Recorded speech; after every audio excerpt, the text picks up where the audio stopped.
curve. As soon as my computer wakes up, there it goes. There it goes. Now we can catch up with Jon Mozes. Our visit this morning, presented by Marcus and Mack, voted best law firm and best personal injury lawyer 3 years in a row in the Best of Indiana County contest. Visit them online at marcusandmack.com. Jon, there's a point early in every season when you say to yourself, all right, finally, this is the ball club that I had been anticipating, the team that I'm looking for. Have you reached that point this week? They put together some pretty good performances. Oh, absolutely, partner. I mean, you look at that game on Wednesday and you say, all right, yeah, good day for the Bats. They win it 10-1. And then you look at that performance last night, pitching, defense, batters. The Curve had great at-bats early in that game against a really good starting pitcher for Somerset. Took advantage of some sloppy defense on the other side. And, credit to the bullpen. It was a little bit of an adventure for them the first week of the season in Akron. But they've thrown it pretty well here the first couple days this week. Well, when you get early in a season, and a team really hasn't been together through spring training, they've been in Pirate Camp, and then they've been at Pirate City with a big group of minor leaguers, and finally they begin to get to know each other, know what each other's strengths are. Maybe they played with each other on another level, but here they are as members of the Altoona Curve, and leaders begin to emerge. I'm thinking Jack Brannigan has to be one of those leaders.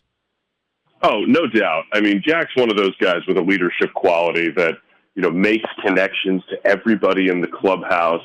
Obviously, he's playing a premium position. Your shortstop is somebody that, helps set the defense and, is constantly in on some of those mound visits, being supportive whenever the pitching coach goes out there or whenever there's a pitching change. I think Jack's definitely one of those guys that you can look at as a leader for this Curve team this year. Yeah, absolutely. And probably he can look down at that pitching staff and say, you know what, I can throw it harder than any of those guys. He was a heck of a college pitcher. He sure was. I was down at Pirate City, during spring training the week before the spring breakout game, and I was talking to Blake Butler, who was on the Curve staff for a couple of years and managed Brannigan last year at Greensboro, and he was saying the same thing, that once in a while he would give some of the pitchers on the staff a little bit of grief about how he could probably throw it harder than them. Yeah, guys like that, that's something to see. And, Jack, he could pitch and he could play position, play in the field, and he went that direction. You think back to last year, Bubba Chandler, he had to make a choice, and the Pirates helped him to make that choice. They recognized the pitcher in him, and so, Bubba ended up on the mound. It seems to be working out for both of those fellas. But there's another guy that's a leader on that Altoona pitching staff, and Hunter Barco has started. Boy, has he started. My goodness gracious, he's not allowed to run yet. Yeah, it's been really impressive. We got just a little taste of it last year with Hunter. He only made 2 outings and, pitched something like 4 innings or 3 innings to the Curve. So before he had a season-ending injury last year, a little leg thing going on. But I'll tell you, man, it's pretty impressive. He works quickly. He throws 93 to 96 miles an hour, and he commands the fastball really well. He's got 2 breaking balls, a split finger, and a slider that, he trusts that he can throw for strikes in any count. He is the kind of guy that you can see pitching in a rotation and pitching in starting playoff games. He's sort of got that demeanor about him, and he's a really sort of cerebral and thinking guy. I think there's a lot of potential there, and it's not a surprise to me, knowing what I know about Hunter and having a chance to interview him a couple times in the little short amount of time he's been with us.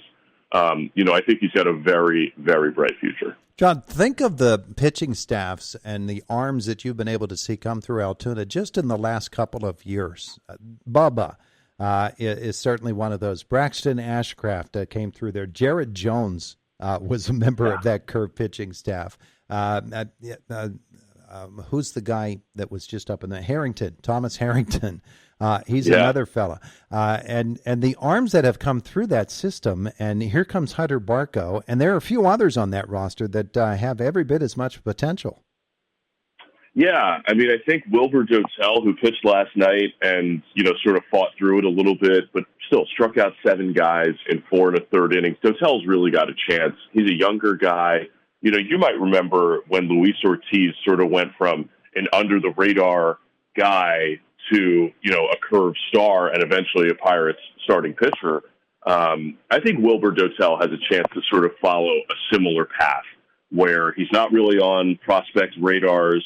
Nationally, people don't really know his name in Pittsburgh, but he's got the type of stuff that you look for, the type of premium fastball that really plays in the major leagues right now. So I think Dotel is a guy that we're going to be writing about a little bit this year. And listen, Anthony Solomito, up and down season last year, but he's looked really efficient early in the year here. 10 scoreless 10 innings, 1 run allowed for him in his first 2 starts. He's on the mound tonight. So, seeing Anthony sort of back on the horse, a little bit closer to the guy we saw in 2023 is really encouraging. I think one of the interesting things about him, and you're right, he's on the mound tonight for Altoona, is that when he first came up to the curve, people were talking about, boy, that delivery is kind of funky, and it's going to be awful hard to repeat that delivery consistently. And there was a little bit of that in him.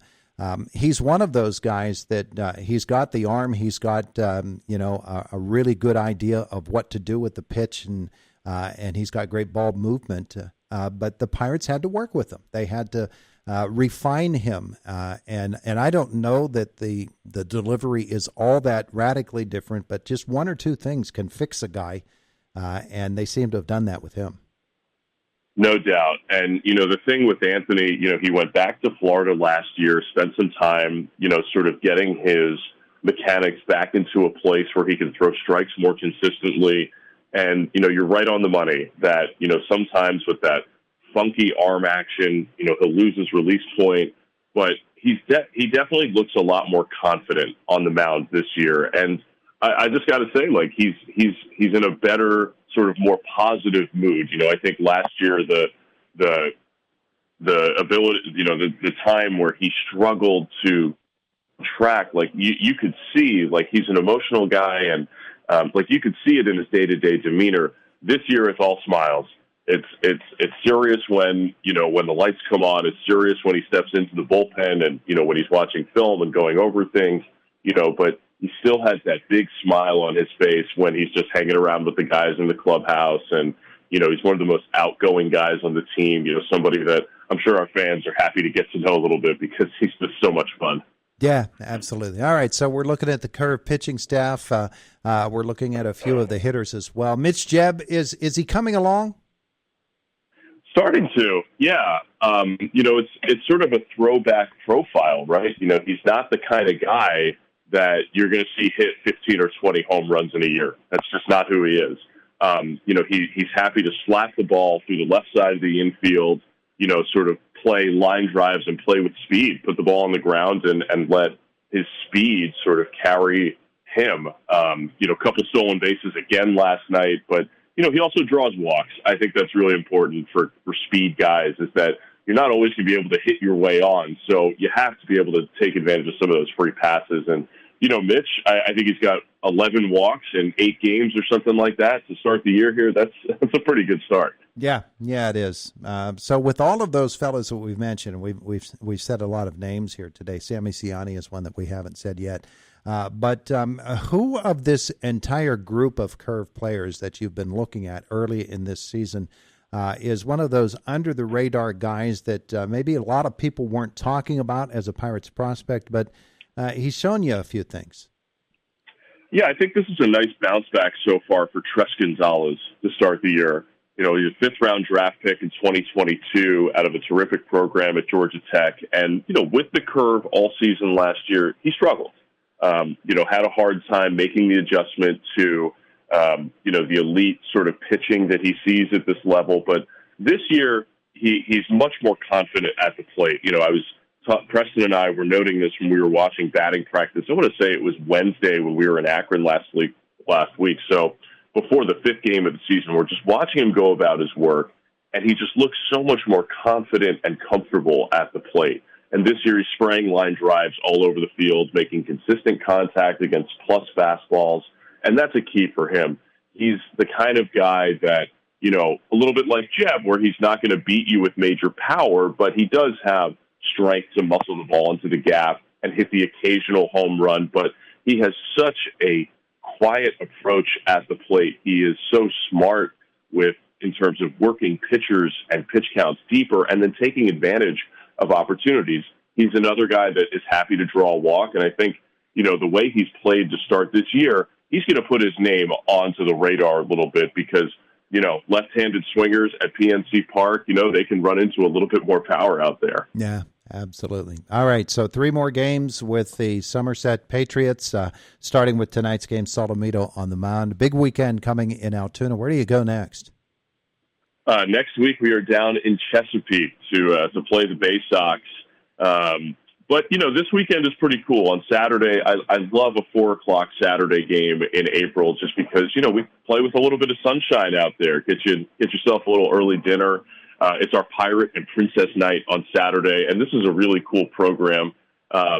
You know, this is a promotion that was built by interns, fellows who come from Penn State Altoona. We have this great program with Sheets where we bring students from Penn State Altoona, and they sort of engineer an entire promotional night. So this was their night, you know, came up with the giveaway, Pirate and Princess Night, the treasure map rally towel giveaway to the first 1,000 fans on Saturday, presented by New Pig.